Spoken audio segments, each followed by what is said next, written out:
trabalhando, nós percebemos aqui ao longo das nossas discussões que não era uma questão muito clara, né?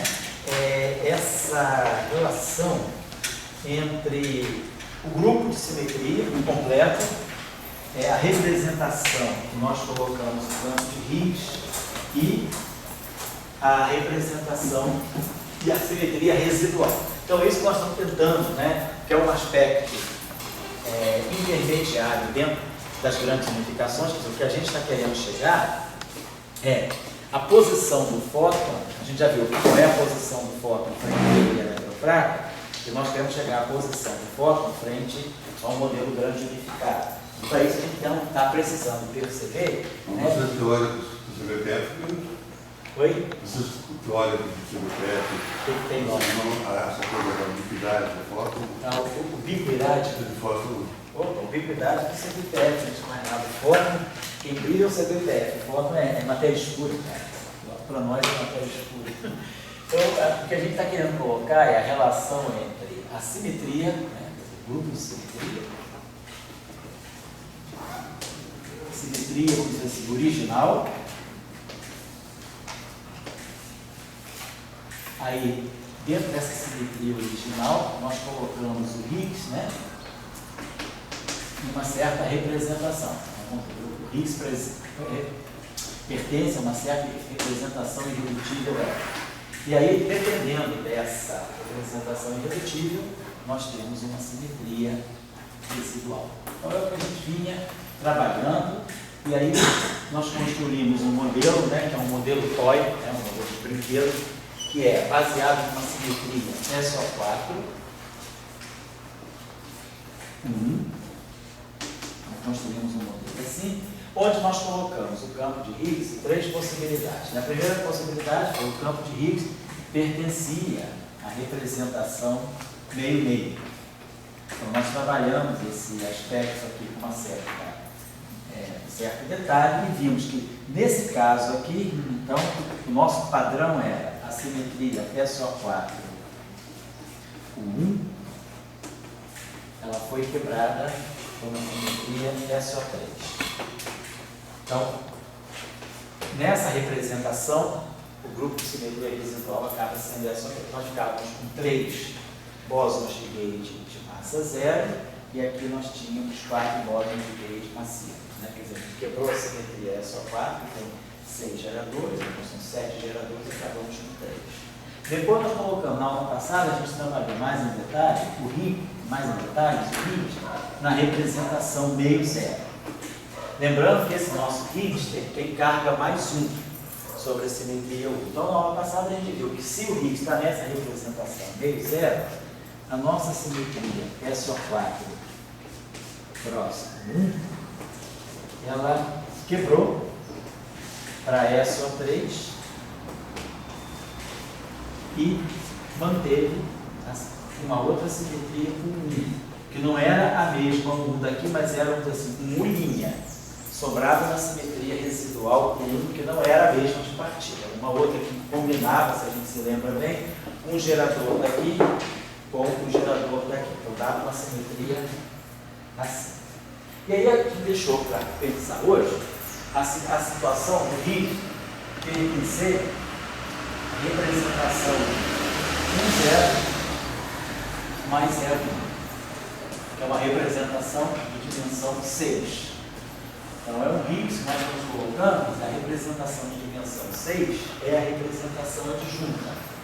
Isso aqui é a representação adjunta de SO4. É uma representação com 6 geradores, que é uma representação de dimensão 6. O número de geradores também é 6. Então, nós temos, né, essa maneira de representar. A gente pode colocar. Então, a gente está na representação adjunta. Na representação adjunta, né, tudo bem? Na representação adjunta, então nós podemos dar uma representação, dar uma forma matricial para o campo. Se esse campo está na representação adjunta, nós sabemos que os geradores do grupo são as matrizes sigma AB. Então, nós temos 6 geradores, que são as matrizes sigma D, que satisfazem as relações de comutação que nós conhecemos, que são as relações de comutação de SO4. Nós temos que quebrar esses geradores assim. E aí nós podemos, então, já que o Higgs está nessa representação, existem tantas componentes do campo de Higgs quanto são os geradores, a gente não pode dar uma forma matricial para o campo de Higgs. A gente pode dizer que o nosso campo de Higgs vai ser, que posso escrever dessa forma, meio de HV sigma AD. Oi, Dória, queria tirar o do aí, né? Tá escuro lá? Tá escuro, Não, né? já tirei. Tirou aí? Sabe, agora acho que já pode abrir aqui. Porque essa lâmpada... Não, deixa eu ver. Não, deixa aqui. Agora já não fica tão... Tá dando sombra, não tá dando reflexo no quadro, não, né? Então vamos assumir essa... Quer dizer, nós vamos adotar essa parametrização do campo de Higgs. Ele tem 6 componentes, quer dizer, ele está na representação de dimensão 6, que é a representação de dimensão 6, que é a representação dos tensores antissimétricos. Se eu pegar um vetor de SO4, é um vetor VA de SO4, e multiplico, né, por um vetor UB de SO4. Então eu estou pegando a representação meio de SO4 e fazendo o produto, né, pela representação meio, que é o que dá para nós 0, 0, mais 0, 1, mais 1, 0, mais 1, 1. E aí a gente sabe que multiplicar dois vetores é formar uma matriz. Então eu vou ter uma matriz simétrica 4x4, tem 6 elementos, e uma matriz antissimétrica 4x4, então, uma matriz simétrica 4x4, né, que tem 10 elementos, e uma matriz antissimétrica 4x4 tem 6 elementos, vai dar os 16 elementos daqui. Então, isso aqui tem dimensão 1, isso aqui tem dimensão 9, então a parte simétrica está aqui, e essa parte aqui é a parte que tem dimensão 6. 3 daqui, 3 daqui. Então é aqui que está o tensor antissimétrico. O tensor antissimétrico está nessa representação. Por isso que a gente coloca o tensor com 2 índices. Né? Então tá legal. E aí, como a gente tem 6 geradores, a gente sabe que na representação adjunta é normal a gente adotar essa postura, né? De colocar, quando a gente está na representação adjunta de um certo grupo, eu tenho, por exemplo, esses geradores, o número o objeto que está na representação adjunta tem o mesmo número de componentes que o número de geradores. Então, se eu tiver um vetor na representação adjunta de um grupo, eu posso fazer essa contração e dizer que isso aqui é a minha matriz V. A matriz V tem como elemento de matriz, né, os elementos desse vetor. Então, é o que a gente faz em geral. Então, se eu pegar SO2, por exemplo, né, eu vou ter V1 sigma 1 sobre 2, mais V2 sigma 2 sobre 2, mais V3 sigma 3 sobre 2. Vou colocar, por exemplo, se eu estiver usando esses geradores na representação fundamental. Ou se eu estiver usando esses 3 geradores na representação 3x3, vai ser a mesma coisa. Eu vou ter V1 vezes sigma 1, mais V2 vezes sigma 2, mais V3 vezes sigma 3. Porque se eu adoto essa representação aqui, isso aqui vai ter um fator meio global, e a minha matriz V vai ter assim, ela vai ter V3 aqui, menos V3 aqui, V1 menos V2, e V1 mais V2. Então, isso aqui é o vetor VA, que está na representação adjunta, mas eu estou usando. A representação adjunta significa que ele vai poder sempre ser contraído com os geradores, mas eu estou botando os geradores em forma 2x2. Então, nesse caso, o meu vetor V está na representação adjunta, porque tem 3 componentes, mas em forma 2x2. Aí. Ou então, eu posso colocar o meu vetor V na representação adjunta, mas em forma 3x3. Essa matriz agora, sigma, nós já conhecemos. São aquelas matrizes 3x3, né, que tem essa estrutura aqui. ela é sigma 1, acho que é menos I global, né? Todas elas são menos I. Sigma 1, então, ela tem elemento aqui, a diagonal toda zero. Sigma 1 significa uma rotação do plano 2, 3. Então, aqui eu vou ter V1 e aqui eu vou ter menos V1. Sigma 2 representa uma rotação no plano 3, 1. Então, eu vou ter aqui menos V2 e aqui eu vou ter V2. Sigma 3 representa uma rotação no plano 1, 2. Então, aqui eu vou ter V3 e aqui eu vou ter menos V3. Então, eu não perdi informação sobre o vetor V. Eu tenho as três componentes, V1, V2 e V3, arrumadas nessa matriz. Então, eu estou dizendo, meu vetor V está na representação adjunta, porque ele está contraído com os geradores, só que está na representação adjunta, onde os geradores têm forma 3×3. Agora, eu posso colocar, ele continua na representação adjunta, porque ele está contraído com os geradores, só que esses geradores aqui têm forma 2×2, então ficou uma matriz 2×2, mas dependendo de V1, V2, V3.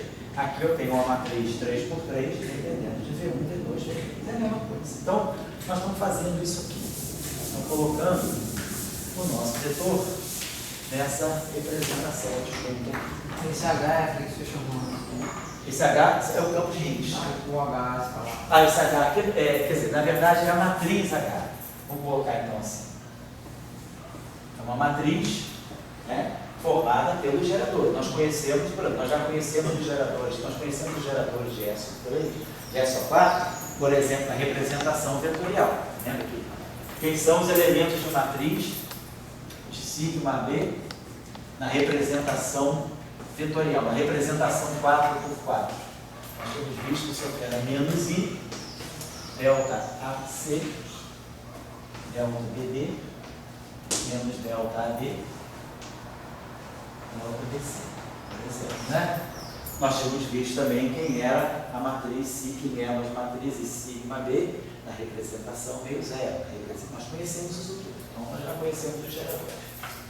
Então a questão que nós tínhamos colocado na aula passada é, nesse caso, como escrever o potencial de Higgs. Essa matriz aqui, então, é uma matriz hermitiana, porque os geradores são hermitianos, então, quer dizer, o H d'Agner é igual ao H, por quê? Essas matrizes são hermitianas e esses coeficientes que são os componentes do campo são reais. Quer dizer, o campo de Higgs, ele vai ter as componentes H12, H23, H31, H14, H24 e H34.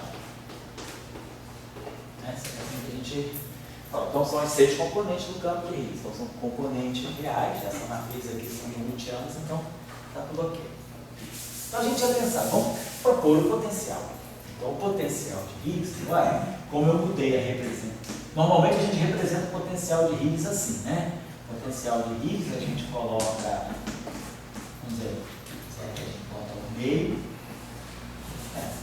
meio, bota o parâmetro que é o parâmetro crucial para fazer a transição de fase, aí a gente bota geralmente o campo de Higgs está numa certa representação, a gente bota ele aqui phi Dagger e pega o termo de autointeração, bota um número sobre 4, se quiser, mas aí o que é importante é que ele seja um termo quádruplo, phi Dagger phi ao quadrado.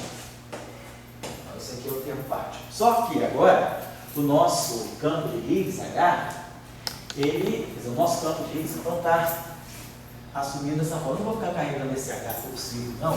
Vou trabalhar com H em forma escalar. Esse H. Mas lembrando que esse H aqui, sem índice nenhum, é o H que está contraído pelas matrizes.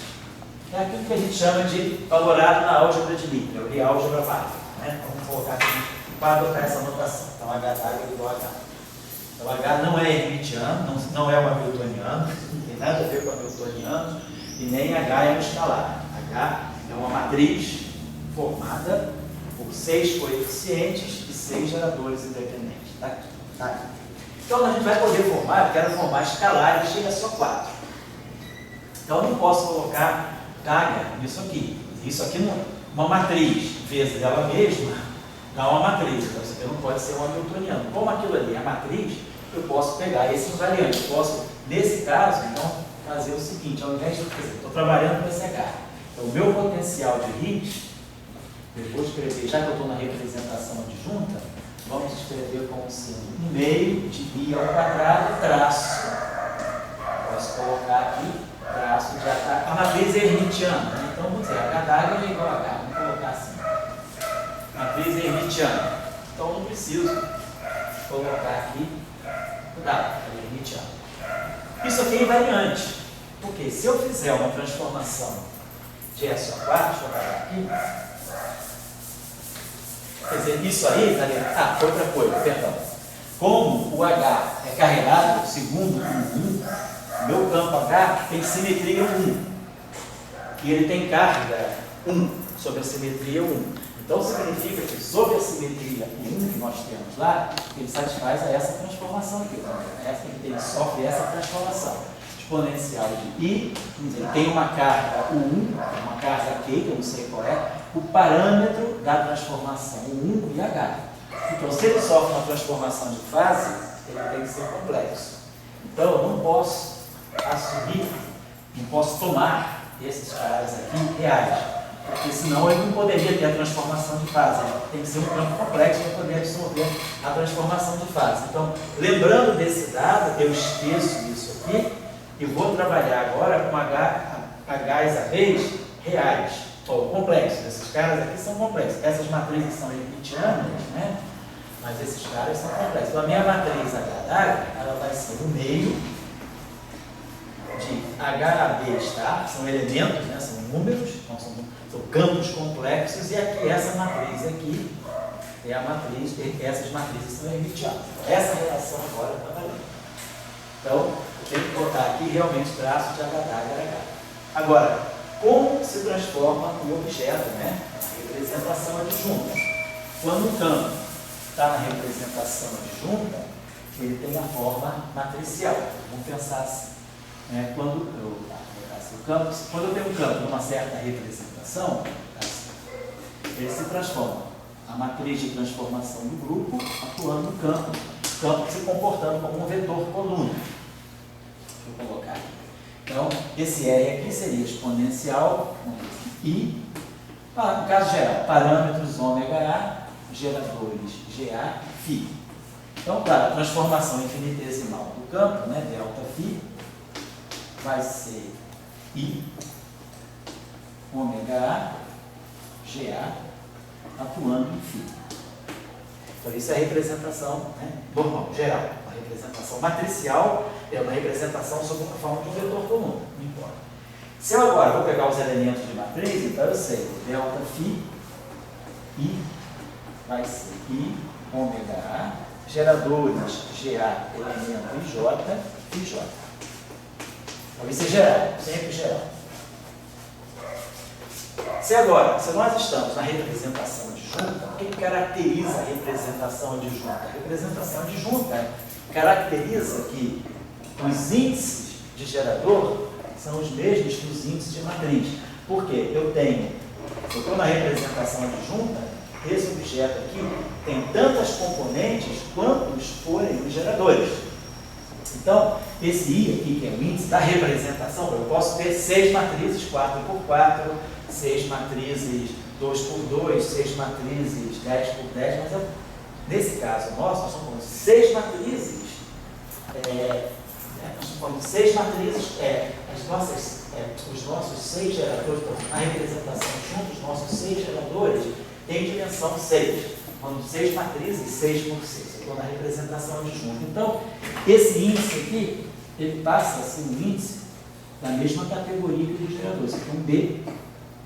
Então, isso aqui vai ser um B, isso aqui vai ser um C, e isso aqui vai ser um C. E na representação adjunta, nós sabemos que a característica da representação adjunta é que os elementos de matriz do gerador são relacionados com a constante de estrutura dessa forma aqui. Caracteriza a representação adjunta. Então, eu posso escrever esse delta φB desse modo. Vai ser menos I, 1 I dá 1, vai ficar ômega A, FABC, φC. Então, isso aqui está Caracterizando, deixa eu apagar isso aqui. Caracterizando, então, a transformação infinitesimal na representação adjunta.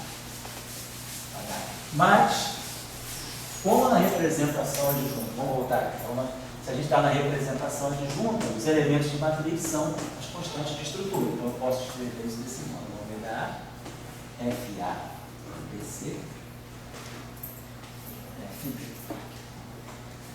FC.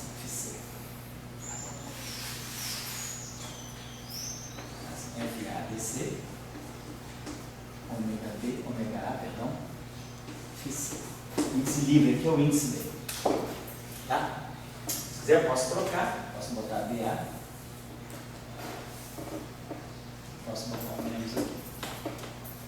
Mas agora, como esse índice aqui está disponível, e esse índice é um índice, ele corre tantos valores quantos são os geradores, eu posso contrair essa equação com os geradores. Eu posso pegar essa equação e fazer assim, ó, um GB. Eu posso escrever isso aqui assim, menos F, BAC, ômega A, e C, GB. Vamos ver que eu faça isso aqui. Bom, então, esse objeto aqui, vou botar assim, FBAC. GP, eu posso escrever esse termo aqui assim, vamos botar aqui, ó, menos ômega A, FC. E aí eu vou botar aqui F, A, BC, FACB, perdão, FACB, GB. Trouxe esse B para cá. A gente sabe que a constante de estrutura, se o grupo é simples, é uma constante de estrutura que pode sempre ser tomada completamente anticimétrica, igual os épsilon. Então eu trouxe isso aqui para cá. Mas agora eu posso pensar que isso aqui, esse termo aqui, eu posso escrever isso aqui da seguinte maneira. Isso aqui é o comutador de GA com GC sobre 1. Porque quem é GAGC? É FACB, é I, FACB, GT. Quem é esse comutador pela álgebra de Lie? GAGB é I, FACB, GT. Então, esse objeto aqui é esse comutador dividido por I. Tá certo? Então, esse comutador dividido por I. Esse comutador dividido por I é multiplicado por menos I. Então aqui fica I. Então a gente ficou desse modo. Só que vai tomando aqui I, ômega A, e C. Comutador de GA com GC.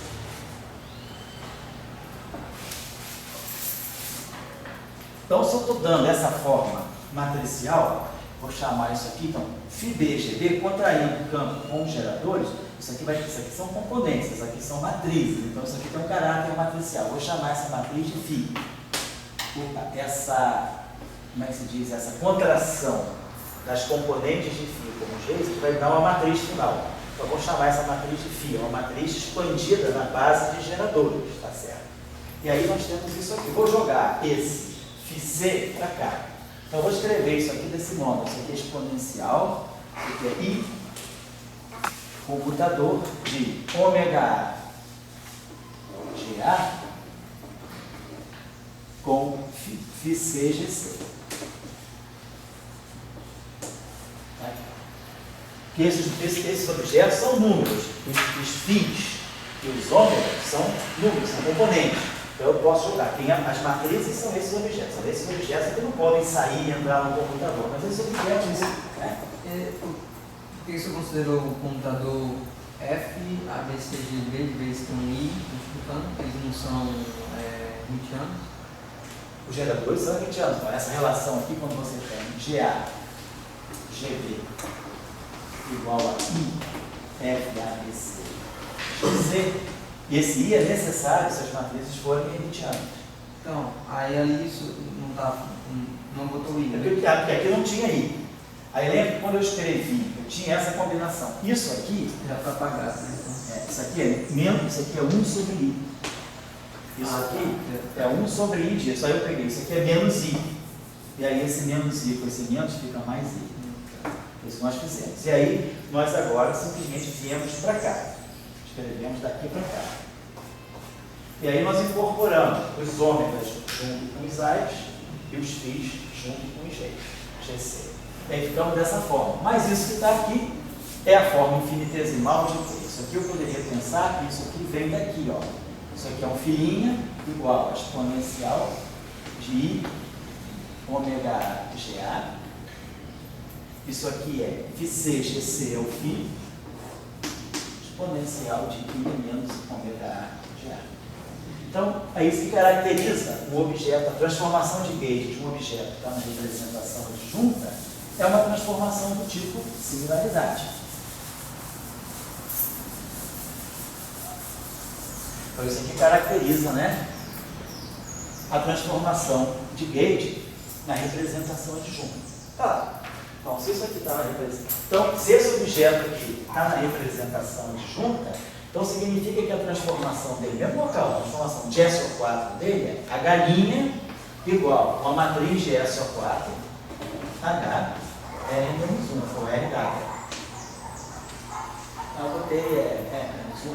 Na verdade, isso aqui faz o papel do RW, porque nossas transformações são unitárias. Então, está aqui. Então, é claro, se o H se transforma desse modo, esse objeto é invariante. Por quê? Porque isso aqui vai ficar com... Quer dizer, na verdade, deixa eu fazer isso aqui. Isso aqui eu posso pensar assim, né? Isso aqui é traço de R, HW, R, H, RW.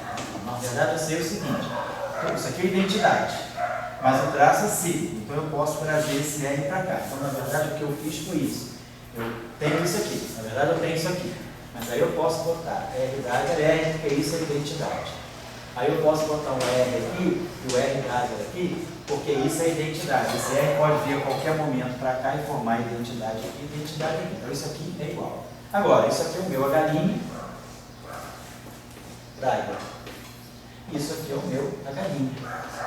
Então, de fato, essa combinação é invariante de Gauge. Então, já que o H está na representação adjunta, eu saio dessa forma do potencial e passo para essa forma do potencial. Isso no caso do SO4, do SO5, na próxima aula a gente vai ver, é importante que no caso do SO5 nós vamos precisar colocar uma representação de Higgs, uma representação adjunta. A representação adjunta de SO5 em dimensão 24. Então, na quebra do SO5 para o modelo padrão, a gente vai precisar, quem quebra a simetria SO5 para ganhar um modelo padrão, é um 24 plate de Higgs, que vai ter que ter então, uma estrutura desse tipo. Então, esse termo aqui é o invariante. Isso aqui é quadrático em H. Na aula passada eu tinha feito a seguinte pergunta. Será que a gente não poderia pegar um termo que fosse assim, traço de H vezes traço de H? Claro, o H é invariante de quê? Quer dizer, o H é invariante não. Se eu fizer uma transformação, se eu pegar isso aqui, traço de H, eu posso botar o R aqui e posso botar o R dagger aqui, por causa da simplicidade do traço. Isso aqui é identidade. Então, aqui, isso aqui é idêntico a isso, mas isso aqui é o traço de H'. Então, o traço de H já é um invariante. Então, isso aqui é invariante, isso aqui é invariante, então isso tudo aqui é um invariante, certo? Agora, eu poderia... Agora, claro, isso aqui não é invariante 1, porque isso aqui transforma para uma fase e isso aqui transforma para uma fase. Mas, por exemplo, se eu colocasse isso aqui, traço de H dagger vezes traço de H. Isso aqui é invariante Gauge, porque isso aqui ganha uma fase e cancela essa fase. Só que, vamos lembrar de uma coisa. O nosso grupo é especial, S. Se ele é especial, os geradores não têm traço. Então, se eu pego traço de H, na verdade, quem é o traço de H? É HAB, no meio, né? Isso aqui, pegando isso aqui. O traço disso aqui, isso aqui são fatores, são coeficientes, são campos coeficientes, são lineares, então o traço é linear, então vem no meio. Isso aqui, traço de 5 não tem. Mas, devido ao grupo ser SO4, né? Devido ao grupo matriz é S, ser especial, tem determinante 1. Se ele tem determinante 1, geradores tem traço 0. Então, isso aqui é identicamente zero. Apesar de olhando assim parecer, então esse termo não entra. Termo quadrático em H tem que ser realmente esse termo aqui, certo? Agora, nós podíamos pegar, será, um termo público? Não vamos poder pegar um termo público. Eu poderia pegar algo desse tipo, sei lá, traço de H, H. Claro que isso aqui é invariante de Gauge, não tem problema nenhum. Mas eu teria problema aqui com a simetria 1, porque as fases nunca vão se cancelar. Eu poderia até colocar um assim, mas aí as fases não vão se cancelar. Então eu não consigo introduzir um termo cúbico que seja invariante do 1. Então não tem como, porque vai ter sempre um disparate entre o número de dagas e o número de objetos sem dagas.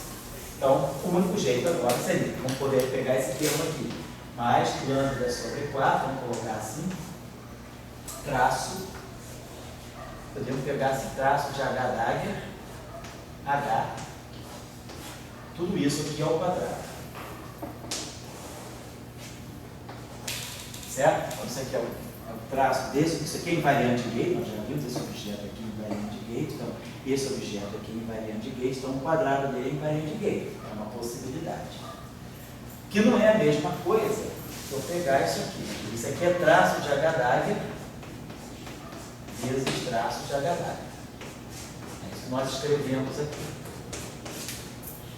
Agora, seria isso aqui, esse aqui é traço esse traço ao quadrado. Agora, uma outra coisa, eu poderia escrever algo assim, traço de H dagger, H dagger, H, por exemplo.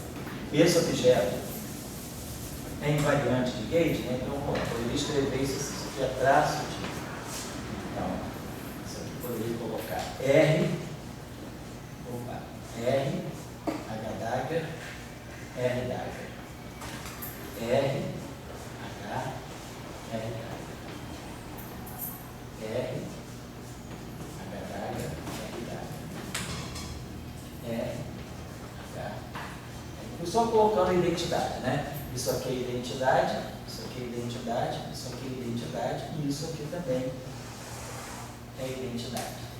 Então, tudo isso aqui fica traço de H' dagger, H' dagger, H'. Então, claro que esse objeto também é invariante de Gauge, está aqui, ó. Então, eu tenho possibilidade, né? Deixa eu apagar isso aqui. Então, de colocar um termo que seja um traço de 4 H's e não um quadrado de um traço de 2 H's. Então, por exemplo, um termo desse tipo assim, traço de H dagger, H dagger, H. O que isso aqui, né, poderia dar de interesse? Esse objeto aqui é uma coisa simples da gente tratar.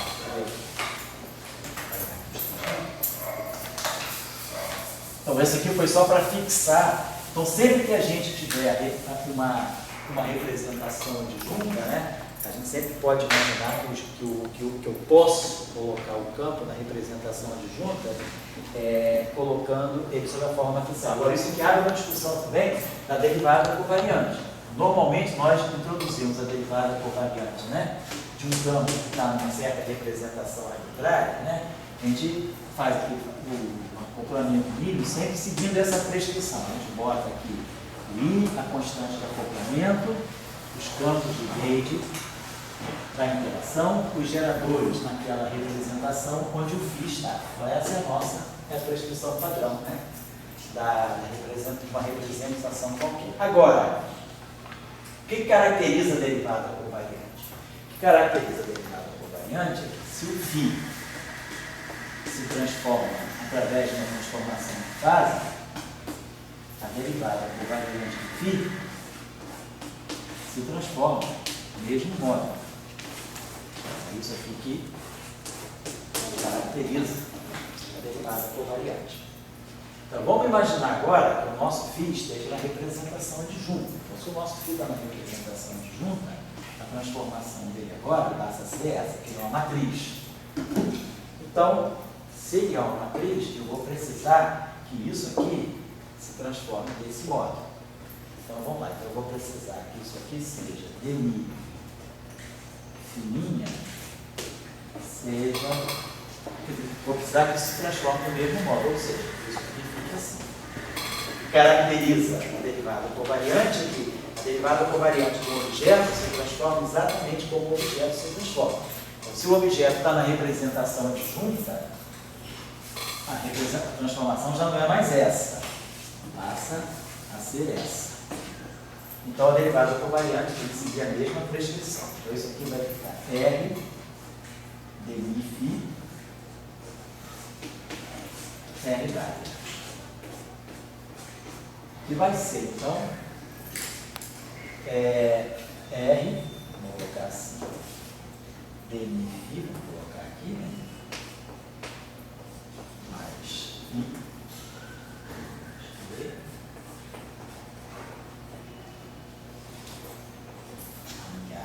girar, φ. E aqui o R dada. A derivada covariante tem que se transformar desse modo aí. Bom, então, isso aqui,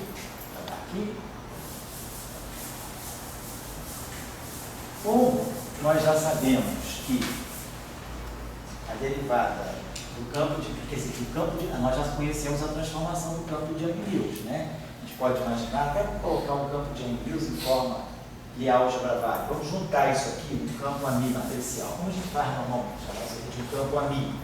Lembrando que isso aqui é a viagem A. Só para compactar a notação. Então isso aqui vai dar. A gente sabe que a transformação do campo de Young-Mills é essa aqui. A linha é R, ami. R menos 1, né, mais, tem aqui eu acho que é um I, R, dmi, R menos 1, R dada, né? R menos 1, R dada. Vou colocar assim. Então, isso é a transformação do campo de Weber. Então, quer dizer, essa derivada covariante, dmi fininha, isso aqui é dmi fininha, mais I, G, a milinha, fininha. Isso aqui é a transformada da derivada covariante. Estou escrevendo ela tal qual ela é. Ou seja, isso aqui é dmi Rφ mais IG a milinha. R, a mi, R dada. R, dmi, R. Aqui é a transformação do meu campo. Então, eu alinha mi, né? Isso aqui, esse alinha mi, opa, olha o que é. Dmi do filinha, né? Esse aqui, até aqui. Isso aqui é o alinha, então dmi do filinha, mais IG, alinha mi, porque todo alinha, filinha, que é R. Isso aqui seria a nossa transformação, porque esse pedaço aqui seria isso aqui. Agora, nós temos que comparar com isso aqui, que é o dmi, que é essa variação aqui, com isso aqui. Então, olhando essa transformação aqui, claro, essa derivada aqui está presa aqui, vamos colocar assim, né? Então, a gente tem esse pedacinho aqui, né? Essa derivada,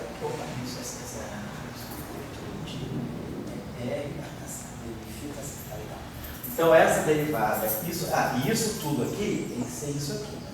Isso aqui nós estamos colocando aqui, o R, o dmi, botamos ali o dmi. Então, a gente vai poder fatorar, escrever isso aqui de duas formas. Isso aqui vai ter dmi φ mais R dmi φ. Vai ter dois termos aqui.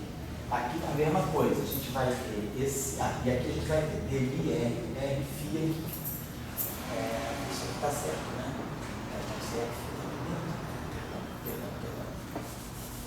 Isso aqui é o alinha aqui. O alinha. Isso aqui é IG, alinha aqui. filhinha, é, tá certo, isso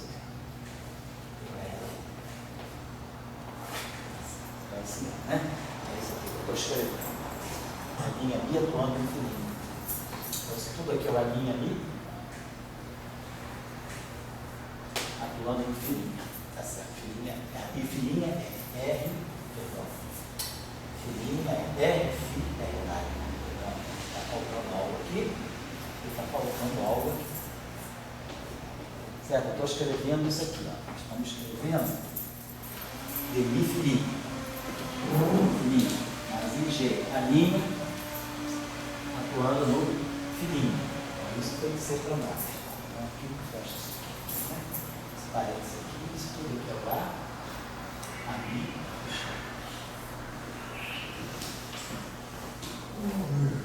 isso tudo aqui é a linha atuando no filhinho. Agora está certo.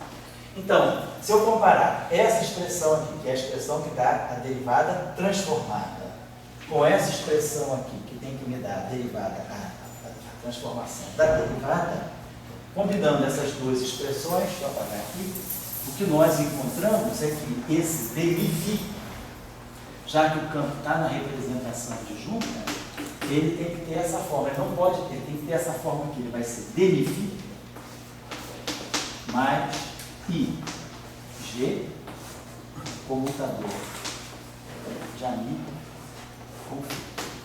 Quando o campo está na representação adjunta, a derivada covariante dele já não tem mais esse caráter multiplicativo. Ele não é o ami com os geradores, claro, aqui dentro, atuando no φ. Mas como isso aqui é uma matriz, isso aqui é uma matriz, a gente pode pensar da seguinte maneira. Se esse objeto aqui está na representação adjunta, e essa derivada é a derivada covariante, ela também tem que estar na representação adjunta, porque o que a derivada covariante faz é isso, ela não me tira o campo da representação onde ela está. Então, se o campo está na representação adjunta, a derivada covariante tem que estar na representação adjunta, como nós estamos dizendo aqui. Esse objeto aqui, a derivada de um objeto na representação adjunta, então isso aqui está na representação adjunta, que o φ é R e W φ. Mas o produto de uma matriz, isso aqui é uma matriz, os geradores estão aqui dentro. O produto de duas matrizes não está na representação adjunta. Quem está na representação, porque não está na álgebra, né? Se eu pegar dois geradores e multiplicar, que é o que eu estaria fazendo aqui, quando eu pego a mi φ, no fundo eu estou fazendo isso aqui, ó. A mi A, GA, φ B, GB. Então eu estou multiplicando os geradores. Mas o produto de dois geradores não fica na representação adjunta. Quem fica na representação adjunta é o comutador de dois geradores. Então, para eu garantir que esse cara está na representação adjunta, eu não posso garantir assim. Se esse está na representação adjunta e esse está na representação adjunta, o produto não está, mas o comutador está. Então, a ideia que fica, quer dizer, o resultado que fica disso é sempre que um campo estiver na representação adjunta, a regra de derivada covariante não muda, mas ela assume uma forma diferente. Quer dizer, a derivada covariante de alguém aqui, vamos escrever assim, que está na representação adjunta, ela vai ser a derivada usual, como sempre, do objeto que está na representação adjunta, mais I, G, e aí aqui vai aparecer o comutador do campo de Gauge com o objeto que está na representação adjunta. Aqui.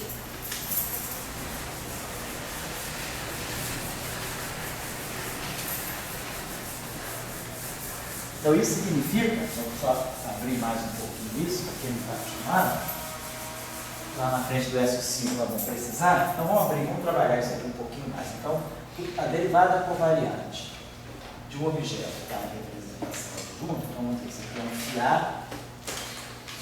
né? Vamos colocar assim, isso aqui é derivada do φ. Então isso aqui vai ficar FI do φ. Vamos pensar, o cara que está na representação adjunta, ele é uma expansão em termos dos geradores. Vamos escrever isso aqui, os geradores são constantes, são matrizes numéricas, então isso aqui é a derivada está atuando só aqui, claramente, né? Aqui nós vamos ter mais um G. Se esses caras aqui estão na representação adjunta, então isso aqui é a MA GA. Se o φ está na representação adjunta, ele é FB GB. Então isso aqui está dando para nós, né? DNI FA. Vamos fatorar o gerador aqui, GA. Mais IG FB. Comutador dos geradores é I FABC GC. Como esses índices são todos mútuos, né? Vamos chamar o seguinte, vamos chamar o C de A e o A de C. Por exemplo, eu posso fazer isso. Só para poder fatorar esse gerador aqui. Então, eu posso escrever essa derivada covariante assim, DI, FA, menos G, F, ACD, posso botar o AK na frente, ACD, AMC, FD. E tudo isso aqui fatorando um gerador.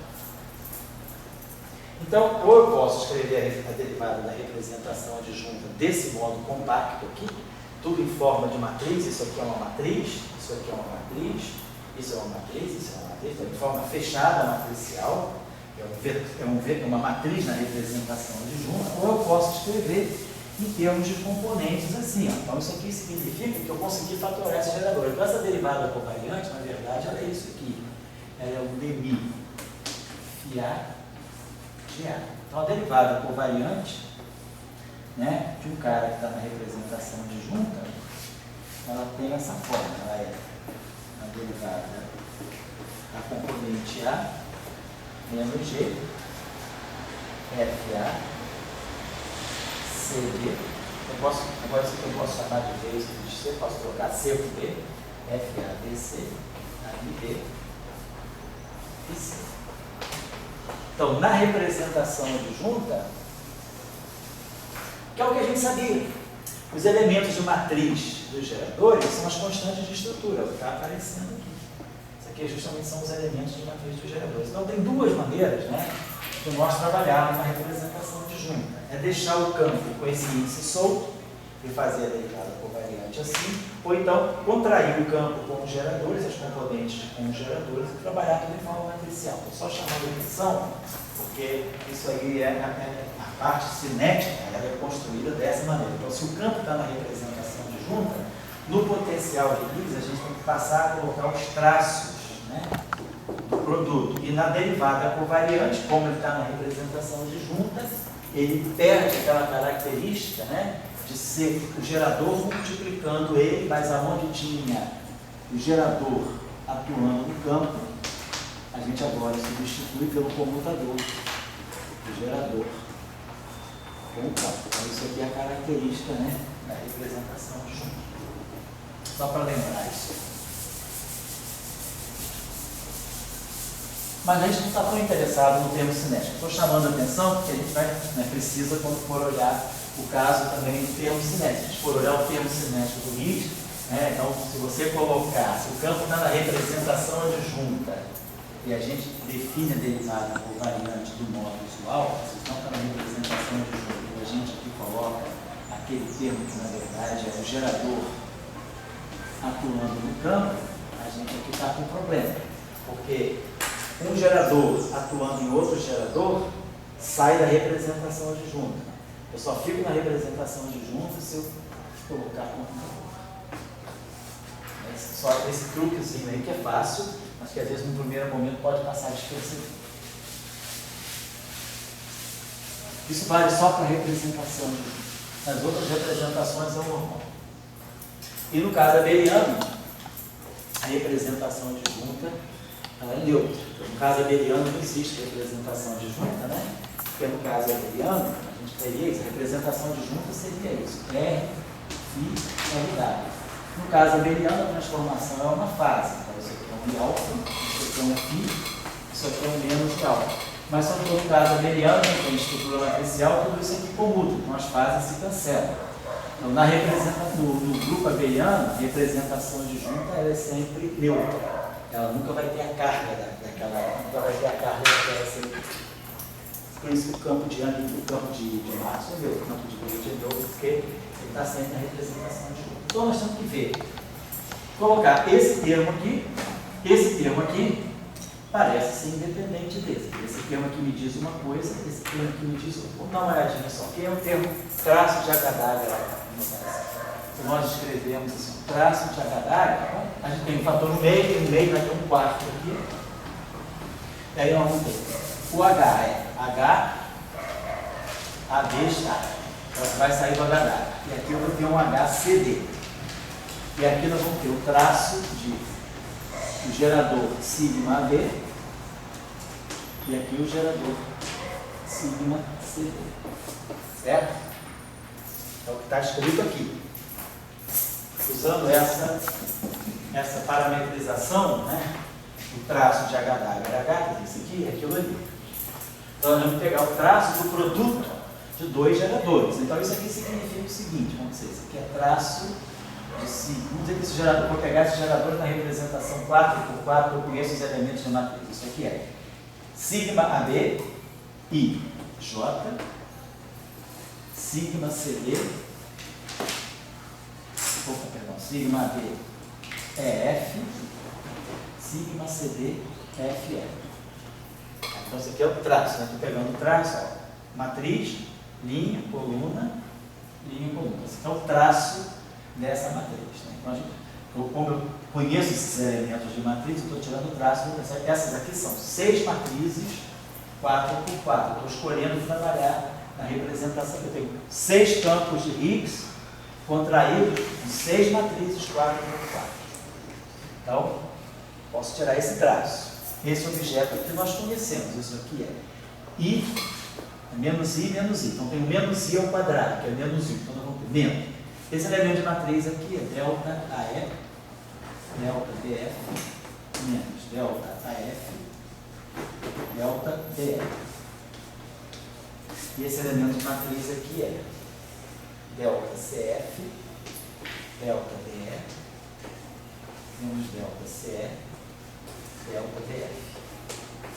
Estou tirando o traço do produto de dois geradores, tá?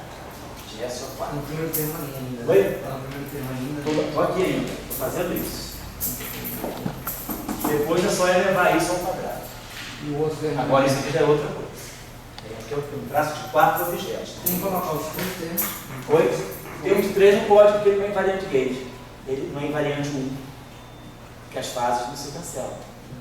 Então, o termo cúbico está fora de cogitação, porque ele quebra a simetria. Ah, sim. Não, a carga é 1. A carga do H é 1. Se ele fosse neutro, talvez eu pudesse colocar. Mas tem que colocar os 3 termos. É, tem que colocar os 3 termos. A questão é saber se esse termo aqui é independente disso. Vou operar por isso. Tá? Que são termos quádricos. Vamos lá então. Então o que esse termo aqui está me dando? Isso aqui está me dando. Vamos lá. Isso aqui vai me dar delta, eu tenho que somar em LR. Os índices livres são A, B, C, D. Então o primeiro termo dá 4 termos aqui, vai ficar menos. Depois a gente bota botar um menos aqui. Então vamos ter delta de AE, delta de CF. Então, nesse caso aqui, o A fica D e o F fica C. Então, fica delta de BC. Então fica delta D, delta BC. O primeiro termo com o primeiro termo. Primeiro termo com o último termo. Menos delta de AE, delta de CF. Delta de AC. Delta de DF, delta de F. Delta de BD.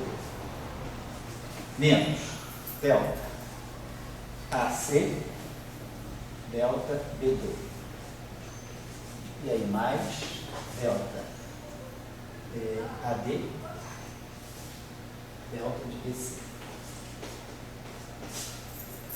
Então, vamos ver, isso aqui deu ADBC e ADBC. Dá um fator 2 aqui, né? Esse termo aqui, e esses dois aqui também são iguais. Então fica assim, dá um fator 2. Então esse traço aqui nós sabemos calcular. Esse traço aqui é menos 2, delta AD, delta BC, menos delta AC, geral por D.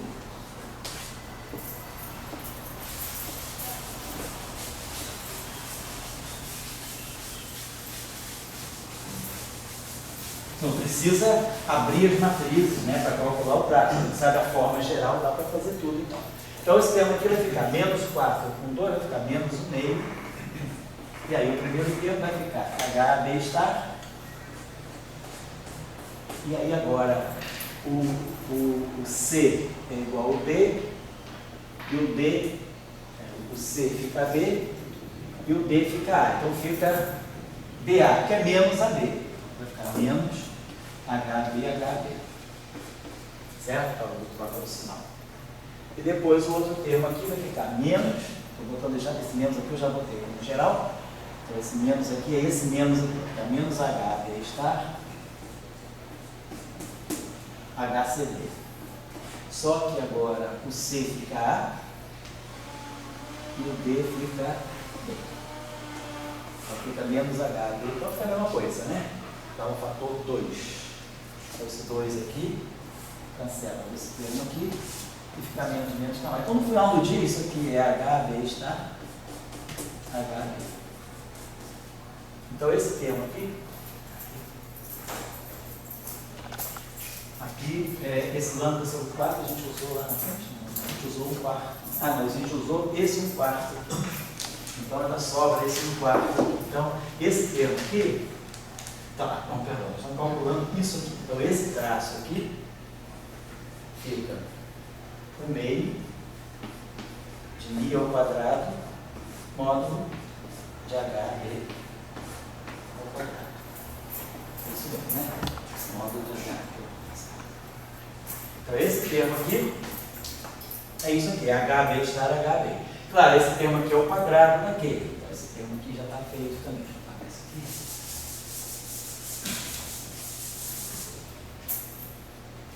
Então esse termo aqui fica lambda sobre 4. E aí fica módulo HB estar HB ao quadrado. Então fica na verdade o módulo de HB a 4.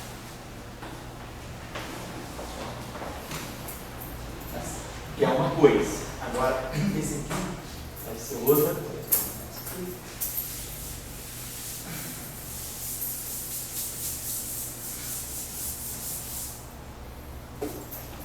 Então fica tudo bem diagonal, né?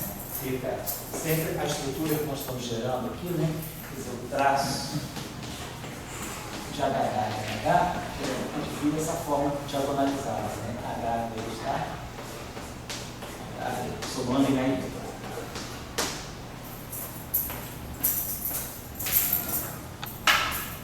Agora a gente tem que saber o seguinte, quer dizer, eu estou construindo o potencial invariante de Tate mais geral possível e quártico no campo escalar, porque a gente sabe que em 4 dimensões o potencial escalar quártico é normalizado. Como o Alexandre observou, porque não tem o cúbico, porque o termo cúbico quebraria a simetria 1, que eu botei. O campo H não é neutro, ele tem uma transformação de fase, segundo o 1. Então esse termo aqui, bem-vindo também. Em princípio, esse termo. Uma coisa é você tirar o traço, quadrar o traço de uma matriz, né? Quer dizer, uma coisa é isso aqui, né? Pegar traço de A ao quadrado. Isso aqui é uma coisa quártica em A, mas é um traço de A ao quadrado, é um traço ao quadrado. Eu poderia escrever isso assim, né? Traço ao quadrado, de A ao quadrado. Agora, uma outra coisa é a gente tirar o traço de A4. Em princípio, é uma outra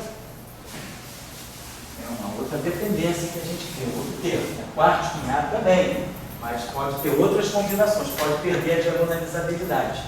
Então, vamos ver como é que esse termo aqui pode ficar. Né? Então, esse termo aqui para nós daria 1/2, daria 1 sobre 16, né? E aí nós teríamos HAB, HCD, HMF, HGH. E aí teríamos traço de sigma AB, sigma CD, sigma EF, sigma GH. E aí o traço disso seria sigma AB, ABCD, EF, GH e J. Vamos botar assim, traço de I, simplificaria, né? De muito índice. I, J, sigma CD, JK, sigma EF, KL, sigma GH, L. Quem é a melhor pessoa para fazer esse exercício? No fim de semana, para ficar quietinho. Tarefa. Alexandre traz a resposta, manda a resposta por e-mail amanhã, meia-noite. Em vez de ir para lá, não bagunçar, não é mais lá para não, para a Sessão Salvador agora. Sessão Salvador. Chega lá, está lá de bandana, chega de moto, todo de preto, todo motoqueiro. Quem tem coragem, nem do olhar no Maple, e você que é o chefe do Maple, faz agora online para nós isso aí. Bom, então vamos fazer o seguinte, né? Vou ter que abrir isso aqui, todo mundo tem coragem de fazer isso. Vai virar 2, 4, vai dar 16 tempos, que vai ser uma facilidade, vai ser um monte de dela, é claro, né? Mas que parece que é muito impossível. Mas que foi não. Foi o resultado dos dois, você botou 2x2? É esse aqui, né? Não, ali, aqueles dois. Mas claro, você pode fazer. Mas o caso do resultado do 2x2 não vai dar, porque isso aqui não é um traço. O resultado do 2x2 simplificou, porque ficava IJ, JI. O I tem um outro índice lá. Pois é, eu só vou pegar esse I e catar. Eu tenho que passar pela fileira inteira. Quer dizer, é uma coisa fácil, né? Pelo amor de Deus, é uma coisa algébrica, mas é trabalhoso e acho que. Vou pegar um termo típico aí, porque eu acho que certamente isso não vai dar diagonal nunca, né? Porque se a gente pegar, por exemplo, um termo típico daqui, aqui a gente vai ter delta AI, delta BJ. Vai ser o primeiro termo daqui, delta de AI, delta de BJ. Vamos pegar o primeiro termo daqui, delta de CJ, delta de delta K. Pegando só o primeiro termo de cada um, vai dar 16 termos. Depois, delta de EK, delta de FL, e delta de GL, delta de HI. Então o I finalmente se fechou. Então o I, aquele I lá faz o I ficar H aqui. Então aqui já ficou um AH, esse cara já foi embora. Depois o J aqui fechou com esse J aqui. Então o B fica C. Não esquece esse, e aí esse J fica C. O AH, BC. Depois o DK e aqui o EK. Então vai ficar DE. Sai fora. E aí aqui vai ficar L com M. Então vai ficar FG. Então isso vai produzir um termo que vai ser H, A, e depois delta, esse H, vou botar aqui, outro H aqui, 4H, só para ver a cara desse termo. Interessante. E aí esse termo aqui vai virar, vai ficar aqui um GA. Que aí ficou delta de H, então nós já usamos o delta de H. Depois o delta de BC. Então aqui vai ficar B, aqui vai ficar B. Esse termo aqui, BC. O D junta com E.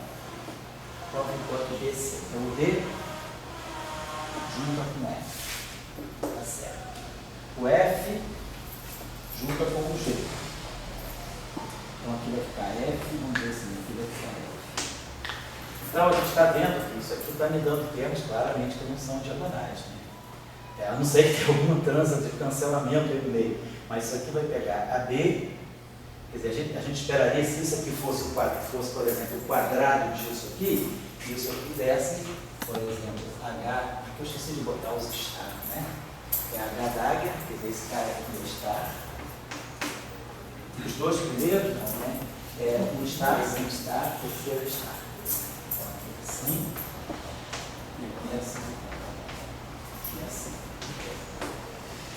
Então, quer dizer, a gente vê que esses termos aqui, se eu pegar esse termo aqui ao quadrado, né? Quer dizer, esse termo aqui ao quadrado deu tudo diagonal. Deu isso aqui, né? Então esse termo aqui é o quarto. A parte quarta dele, então, é HB estar, HB, HCD estar, HCD. Então, HB estar, quer dizer, esse cara aqui não dá para formar par com ninguém, né? Esse cara aqui, vamos ver aqui, ó, esse cara aqui, HAB estar, esse cara aqui é FA, mas esse FA é AF. Pegando um sinal menos, claro. Então isso aqui, mas mesmo assim não fica diagonal, porque fica AF, eu teria que ter AF com AF, mas eu tenho AD com AF, então não tem. Então esse termo aqui vai gerar termos que não são diagonais, como aqueles lá que são. Quer dizer, não dá um termo típico, que é aquele H estar H ao quadrado, não está dando isso.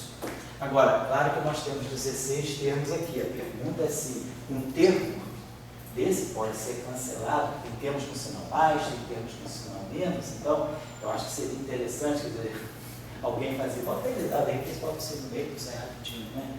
Botar tirar, fazer esse produto aqui, armar isso aqui são 2 deltas, aqui são 2 deltas, vai dar 16 termos, né? 2 termos aqui, 2 aqui, 2 aqui, 2 aqui. E aí somando, né? Esses índices estão muito somados, facilita bastante a vida. Importante seria ver qual é a forma explícita dessa expressão aqui. Que é isso aqui que vai dar o potencial de Higgs completo para nós. E com isso, se esse termo aqui tiver termos independentes, ele deve ter, porque, por exemplo, aquele termo que nós colocamos aqui, esse termo aqui, né? Esse aqui é o modo de H e a quarta, né? Então isso aqui é HB estar, HD, HCD estar, HCD. E de repente a gente vai poder ter termos que vão ser do tipo, algo do tipo H2, né? Quer dizer, HAB, HAB, HCD estar, HCD, HB, HCD estar. Por exemplo, pode aparecer um termo desse tipo, que não é esse, que é diferente. Eu tenho o H casado com H e o H estar casado com H estar. Então, tem a chance desse termo aqui produzir termos que não são esses aqui. E aí a gente teria que ver a forma. Porque, claro, eu poderia até falar, não, vamos supor que não coloque esse termo aqui. Mas aí a gente não está usando a simetria de Gauge no máximo que ela tem. Provavelmente, isso aqui vai ensinar a seguinte coisa para nós. Os termos que vão sair daqui, quer dizer, vão me dar quais são os termos quárticos independentes desse. E aí eu posso organizar o meu potencial, né, com tantos parâmetros quantos forem os termos quárticos independentes. Eu acho que isso aí vai ser o que vai acontecer. A gente teria um potencial de Higgs um pouquinho. Eu não vejo outra maneira, por exemplo, da gente ficar só com esse termo. Não tem como excluir um termo desse tipo aqui. Só se a gente mostrasse que todas as combinações que estão aqui, mas não deve ser o caso.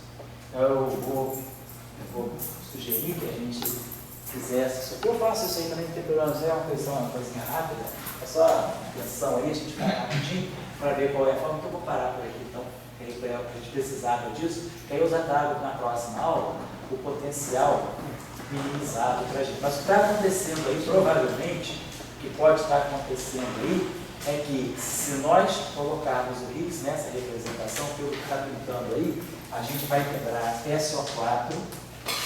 O SO4 deve quebrar totalmente, ele deve, na verdade, o SO4, o 1, deve quebrar totalmente esse campo aqui, esse objeto aqui quebra o 1 também, né? Esse campo φ tem carga, então se eu tomar valor esperado lá, aqui deve quebrar isso aqui talvez por um milímetro. Se eu gostaria de ver. Então vamos dar uma olhada nisso, eu dou uma olhada nisso, se quiser lá também, tá? Tirar essa traçologia toda aí e ver como a gente pode construir um potencial mais geral. Certo? E se tiver termos que não são diagonais, isso para minimizar o potencial vai ser complicado. Pois é, isso o potencial vai ficar bem. Vai dar um sistema. O que você pode fazer, é ver qual é, vamos dizer assim, qual é o espaço de soluções que vai dar mínimo. Você pega a derivada, a gente vai ter um problema um problema de minimizar vai ter um número infinito de vácuos, vai ter uma degenerescência de estados de mínima energia. A gente pode pegar uma característica, pegar um estado de vácuo especial. Agora, de qualquer maneira, o H tem carga 1, então ele vai quebrar a simetria 1. O que eu estou achando é o seguinte: se a gente está com H, qual é o conceito de representação de invariância? Eu estou acabando. O conceito de invariância é que o que significa invariância do vácuo? Significa que, do momento que você escolher aquela configuração de vácuo, você tem que ver se todos os geradores anulam aquele vácuo. Então, independente do potencial que a gente tem, que a gente vai fixar, independente do potencial que a gente tem, a gente vai ter que ter uma configuração de mínima energia não trivial. Então, vamos dizer que das 6 componentes HB, quer dizer, aqui eu tenho H12, H13, H14, H23, H24, H12, 23, 31, 14, 24, 24. 6 componentes. Digamos, por exemplo, que quem escolha essa configuração. No vácuo, uma componente é zero. É diferente de zero. Todas as demais são zero. Então, suponhamos que eu escolha essa combinação. Que apenas essa componente aqui corresponde. Quer dizer, eu posso escolher um ground state, um estado de mínima energia, que seja dado apenas por essa componente do Higgs. Todas as demais componentes se anulam nesse ground state. Então, isso significa que o meu campo de Higgs tem essa estrutura. Ele é H12, que eu vou chamar de 1V, vezes o gerador sigma 2.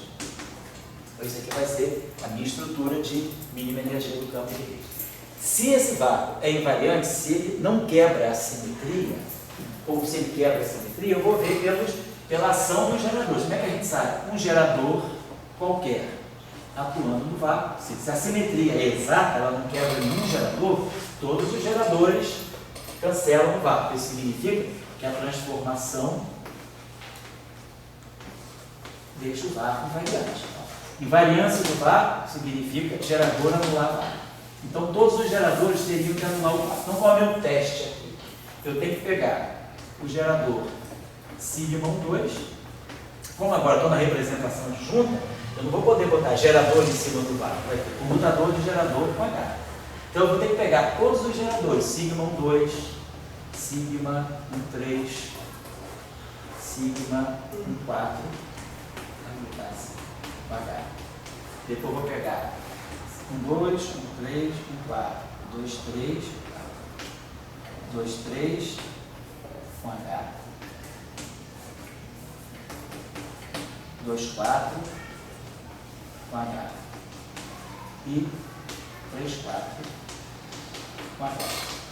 Então eu teria que pegar todos os geradores atuando aquilo que é a minha configuração de mínima energia e verificar se é zero ou não. Então, a estrutura que eu vou ter vai ser sempre essa, vou colocar assim. Eu vou ter que pegar qualquer gerador sigma, eu vou ter que pegar o gerador sigma 2 e checar isso. Claro, sigma 2 comuta com sigma 2. Então, esse gerador aqui deixa o vácuo invariante trivialmente. Porque se o meu H tem essa estrutura, vou botar H12 aqui, H12 comuta com H12. Então, esse gerador vai quebrar. Agora, se eu pegar qualquer gerador, eu vou ter que ver o comutador, na verdade, desse H, que é o sigma 2, com qualquer outro sigma. Então, a gente teria que, na verdade, verificar essa relação de comutação. Sigma 2 com sigma AB qualquer. Claro que eu sei que se A for 1 e B for 2, eu estou nessa situação. Então, eu não quero. Esse comutador é zero. Mas esse comutador a gente sabe, em geral, isso aqui é delta de menos I, não é um I, né? Delta de I 1B, delta 1B, gerador sigma 2A, mais delta 2A, gerador sigma 1B, menos delta 1B, gerador sigma 2A, e menos delta 2A, gerador sigma 1B. Isso é a álgebra de Lie, de gerador. Quer dizer, como eu sei que eu tenho que computar o comutador desse gerador com todo mundo, eu estou contando isso lá, vou computar o computador desse gerador com todo mundo. e vou ver para que condições A e B tem que satisfazer para esse comutador ser zero. Toda vez que esse comutador for zero com certo A e B, significa que aquele sigma B deixa o vácuo invariante, deixa o estado de mínima energia invariante. Então, esse termo aqui vai pedir, esse termo só vai existir se o B for 1. Esse termo aqui só vai existir se o A for 2, né? Tá certo. Então, o que a gente está observando aqui é que nessa estrutura aqui, eu vou ter sempre delta 1, delta 2, delta 1, delta 2. Então, qualquer gerador que não tiver simultaneamente 1, 2 vai dar zero. Se eu pegar sigma, por exemplo, 1, 3. Se o A for 1 e o B for 3, vamos ver, se o A for 1 e o B for 3, eu vou ter delta de 1, 3 aqui, né? Ou então eu vou ter delta de 2, 1 aqui. Quer dizer, tem chance, né? Se eu vou precisar, quer dizer, que posso ter um caso em que esse cara aqui seja 1, se eu pegar o gerador 1, 3. Se eu pegar o gerador 1, todos os geradores, talvez eu vou precisar que pelo menos ou A ou B seja 1 ou 2. Se eu sair, se A e B forem diferentes de 1 e 2, eu estou fora. Porque se for 3, 4, eu não vou ter como fechar esses deltas. Esses deltas vão obrigar ou A é 1 e o B é 2. Quer dizer, 1 não tem, nem 2, 2 tem. Então pode ser, tem que ser 1, 2, né? Um deles tem que ser 1, pelo menos um deles tem que ser 1. Então se eu pegar, por exemplo, o gerador sigma aqui, por exemplo, se a gente pegar o gerador sigma 1, 4. Então isso aqui vai ficar delta de 1, 4, delta de 2, 1, que é 0. Depois delta de 2, 1, sigma de 1, 4, também é 0. Depois eu vou poder pegar delta de 1, 1, sigma de 2, 4. Então eu vou pegar delta de 1, 1, sigma 2, 4. Certo. Então sempre que eu pegar esse, então se todos os meus A e B forem diferentes de 3 e 4, quer dizer, diferentes de 1 e 2, né? Se eu pegar sigma 1, 2, se eu pegar sigma, esses aqui, se eu pegar sigma 2, 3, sigma 3, 4, eu vou poder sempre gerar eu não posso esbarrar nem no 1, nem no 2. Então tem que ser AB, tem que ser 3 e 4. Se A e B forem 3 e 4, né, eu vou poder zerar isso aqui sempre, porque eu nunca vou ter delta. Porque como isso aqui é um 2, já fixou esses deltas em 1 e 2. Então, eu não vou poder ter nem 3 nem 4, porque eu vou produzir sempre delta de 1, 4, delta de 2, 4, delta de 3, 4. Eu nunca vou conseguir fechar. Então, eu só posso pegar geradores onde o A e B sejam 3, 4. Se eu pegar, então esses aqui, então se eu pegar o sigma 3, 4, né, então isso aqui me garante que esse comutador é 0. Se eu pegar o sigma